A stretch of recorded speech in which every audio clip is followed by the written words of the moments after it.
Welcome प्यारे बच्चों। आज हम सीखेंगे nomenclature of the coordinate compounds. देखिए प्यारे बच्चों, जैसे एक कोऑर्डिनेट कंपाउंड मैंने लिखा है, यहाँ पे काउंटर आयंस हैं। पॉजिटिव वाले को इस साइड राइट करते हैं, नेगेटिव वाले को इस साइड राइट करते हैं। ये सेंट्रल मेटल है और ये लिगेंड्स है। प्यारे बच्चों, लिगेंड्स जैसे अमीन है, ये ऑक्जेलेटो है, तो अल्फाबेटिकली जो पहले है पहले उसको राइट किया है, जो अल्फाबेटिकली बाद में है उसको बाद में राइट किया है। अब इसकी नेमिंग कैसे करते हैं वो देखिए। जैसे पोटेशियम है प्यारे बच्चों, तो इसके लिए लिखा पोटेशियम। यहाँ पे डाई ट्राई टेट्रा कुछ नहीं लगाएंगे, जो कॉन्ट्राइंसम में ऐसा कुछ नहीं करेंगे, लेकिन अंदर अगर 2 टाइम्स है तो लिखेंगे उसमें डाई। जैसे अमीन 2 बार है, तो देखिए इसके बाद प्यारे बच्चों हम लिखेंगे लिगेंड्स को, डाई अमीन। फिर लिखेंगे दूसरा लिगेंड डाई ऑक्जेलेटो।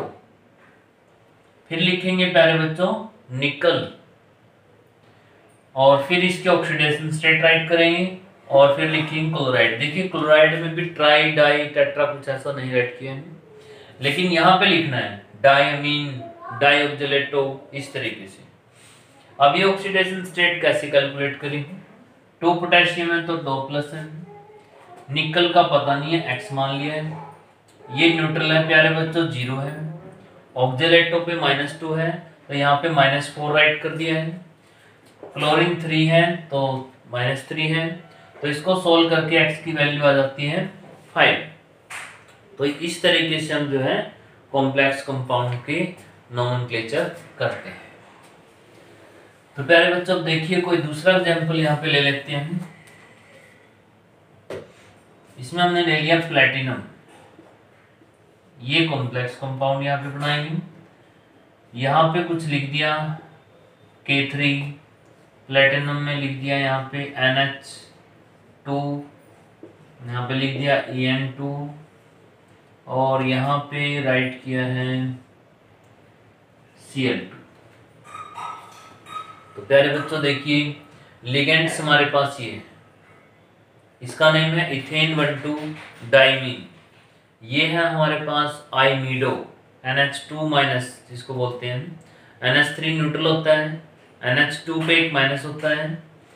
अगर हम देखें कि NH2 तो NH3 में H+ चला जाए तो ये नेगेटिव बचेगा, NH3 में अगर H+ चला जाए तो there will be NH2 negative.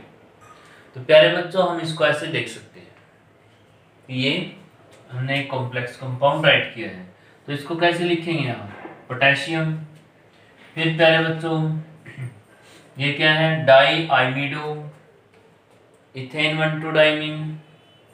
तो अल्फाबेटिकली क्या है प्यारे बच्चों, यहाँ पे En आना चाहिए, क्योंकि इथेन 1,2 डाइमीन में इथेन में E आ गया, और ये डाई ट्राई का नहीं देखना हमें, इथेन का देखना है। इथेन में E आ गया, ये आइमीडो है तो I बाद में आएगा, बाद में राइट करना चाहिए। तो पोटेशियम इसमें अल्फाबेटिकली राइट करेंगे। जैसे इथेन है तो इसको इथेन लिखेंगे, इथेन 1,2, इथेन 1,2 डाइमीन, डाइमीन। लेकिन प्यारे बच्चों इसमें क्या खास बात है कि ये 2 टाइम्स है, ये 2 टाइम्स है, तो यहाँ पे इनके लिए डाई ट्राई टेट्रा ये वर्ड यूज नहीं करेंगे। जब कोई लेंथी वर्ड होता है तो उसके लिए बिस ट्रिस ऐसे वर्ड यूज करते हैं, तो यहाँ पे हम बाई की जगह बिस राइट करेंगे, ये थोड़ा चेंज है। तो पोटेशियम बिस इथेन 1,2 डाइमीन, और फिर ये भी 2 बार है डाई आइमीडो, डाई आइमीडो, एंड फिर क्या है यहाँ पे प्लेटिनम। पहले बच्चों यहाँ चेक करते हैं कि बाहर पॉजिटिव तो नहीं है, ओवरऑल प्लस के 3 है माइनस के 2 है, तो प्लस के 3 माइनस के 2 ये क्या बन गए ओवरऑल पॉजिटिव, यहाँ पे बना है ओवरऑल पॉजिटिव बना है। तो इसको हम क्या लिखेंगे, पोटेशियम लिखेंगे। मीन्स ये पॉजिटिव जो है बाहर ज्यादा आगे है, अगर पॉजिटिव ज्यादा आता है तो प्लेटिनम नहीं राइट करेंगे हम, प्लेटिनेट राइट करेंगे, मीन्स ATE वर्ड लगाएंगे। तो इसको लिखेंगे प्लेटिनेट। यहाँ इसकी ऑक्सीडेशन स्टेट आएगी और फिर लिखेंगे क्लोराइड। यहाँ डाइट्राई टेट्रा नहीं लगाएंगे। तो ऑक्सीडेशन स्टेट कैसे सॉल्व करेंगे? ये प्लस के 3 है, प्लेटिनम 0 है। प्यारे बच्चों इथेन 1,2 डाइमीन जो कल किया था लिगेंड न्यूट्रल है। ये NH2 -2 होता है लेकिन 2 टाइम्स है ये, 4 लिखेंगे। क्लोराइड में प्यारे बच्चों -2 रहेगा, 0 आ गया। प्लेटिनम को X मानिए, X, क्योंकि इसका तो पता नहीं हमें, ये X है। तो प्यारे बच्चों माइनस के 6 हो गए हैं, प्लस का 3 हो गए, तो X -3 is equal to 0, X is equal to +3।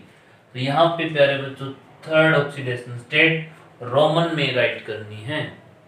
तो इस तरीके से नोमेनक्लेचर करते हैं।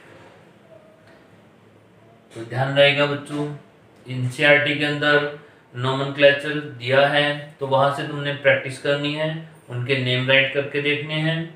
लिगेंड्स की लिस्ट को जरूर याद करना है जो कल बताई थी तुम्हें, ठीक है। एक आध अगर उसमें रह गया, जैसे OH रह गया था, OH को बोलते हैं हाइड्रोक्सो, क्या बोलते हैं बच्चों? हाइड्रोक्सो, इसको ध्यान रख लेना। तो ये तरीका है नोमेनक्लेचर करने का। यहाँ पे कुछ छोटे छोटे क्वेश्चंस हैं बनते हैं। एक जैसे डबल साल्ट का बनता है कि इसमें डबल साल्ट क्या है, और कोऑर्डिनेट कंपाउंड जिसका दूसरा नाम कॉम्प्लेक्स भी है, कॉम्प्लेक्स कंपाउंड। मैं यहाँ पे एक फॉर्मूला राइट कर रहा हूँ, जैसे एल्युमिनियम ट्राइक्लोराइड, मैग्नीशियम डाइक्लोराइड। देखिए डबल साल्ट हो गए।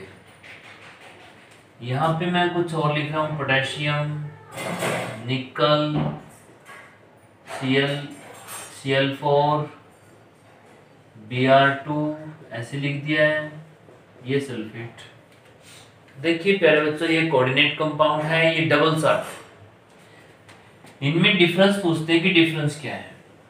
जैसे इसको वाटर में ऐड कर दें तो यहाँ पे इन सबके आयंस बनेंगे, aluminium ion, chloride ion, magnesium ion, chloride ion, सबके बनेंगे, ऐसे सबके आयंस बनेंगे। लेकिन यहाँ ऐसा नहीं, जो ब्रैकेट के अंदर का पार्ट है दैट विल नॉट ब्रेक, जो ब्रैकेट के बाहर का पार्ट है वो ब्रेक करेगा। जैसे पोटेशियम आयन बनेगा, ठीक है, तो सल्फेट आयन बनेंगे बच्चों।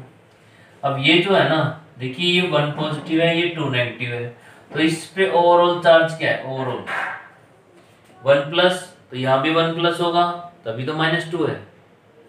मीन्स माइनस और प्लस न्यूट्रल होते हैं, 1+ -2, इसका मतलब इस पे प्लस का 1 है। तो ये अपने आप में एक अलग से आयन बनेगा, ये ब्रेक नहीं होगा। Cl4 Br2 ये +1, ये देखिए।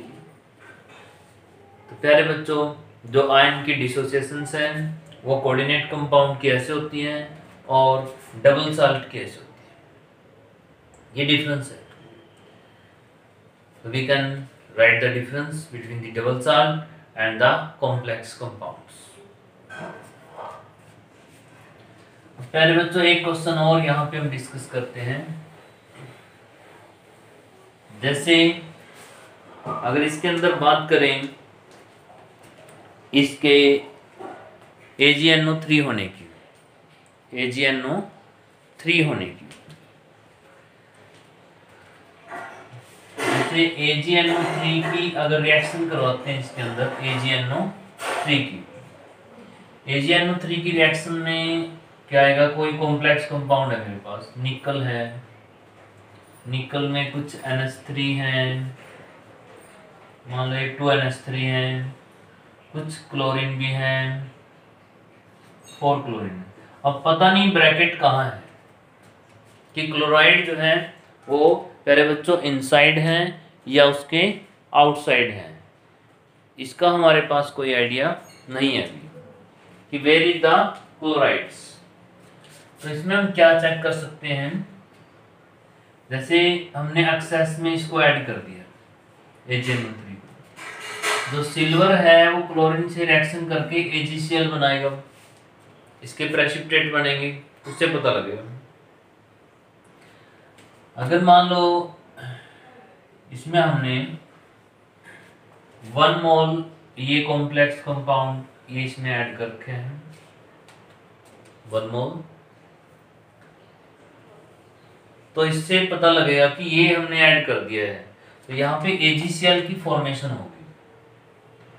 हम मान लो 2 मोल बनते हैं AgCl के, तो 2 mole of AgCl, 2 mole of AgCl।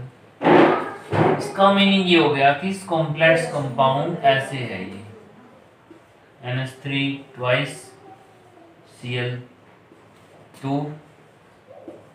और ये Cl2, ये ऐसे है इस तरीके से। तो प्यारे बच्चों this is the complex compound. क्योंकि 2 AgCl क्यों बने, क्योंकि जो क्लोरीन आउटसाइड थे उन्हीं ने ही रिएक्शन करी। इट मीन यहाँ क्लियर हो गया कि 2 क्लोराइड आउटसाइड है। अगर प्यारे बच्चों यहाँ पे 3 आ जाता कि 3 मोल ऑफ AgCl है, तो यहाँ पे फिर इसका मीनिंग ये था कि 3 क्लोरीन आउटसाइड है, इसमें 3 क्लोरीन आउटसाइड। अगर यहाँ आ जाता कि 0 मोल है ही नहीं थी, तो इसका मतलब ये था कि सारे के सारे क्लोराइड जो है वो अंदर है 4 के 4 कॉम्प्लेक्स कंपाउंड में है, क्योंकि फिर उनका आयंस नहीं बनेगा। आयंस नहीं बनेगा तो वो सिल्वर से रिएक्शन नहीं करेगा और AgCl का प्रेसिपिटेट नहीं होगा। तो इस टाइप का क्वेश्चन भी जनरली पूछा जाता है कि AgNO3 ऐड कर दिया है, उसमें AgCl के 2 मोल बने हैं, 3 मोल बने हैं या 0 मोल बने हैं, तो बताइए अब कॉम्प्लेक्स कंपाउंड क्या होगा। तो उसके बेस पे हम यहाँ कह सकते हैं कि किस टाइप का कॉम्प्लेक्स कंपाउंड यहाँ बना है। तो प्यारे बच्चों ये भी तुम्हारे NCERT में दिए हैं दोनों क्वेश्चन, कॉम्प्लेक्स का भी, डबल साल्ट वाला और ये AgNO3 वाला भी। तो इसको रीड करना और नोमेनक्लेचर की जो बुक में दिए हैं उनकी प्रैक्टिस करनी है। प्यारे बच्चों आज के लिए हम इतना ही करते हैं।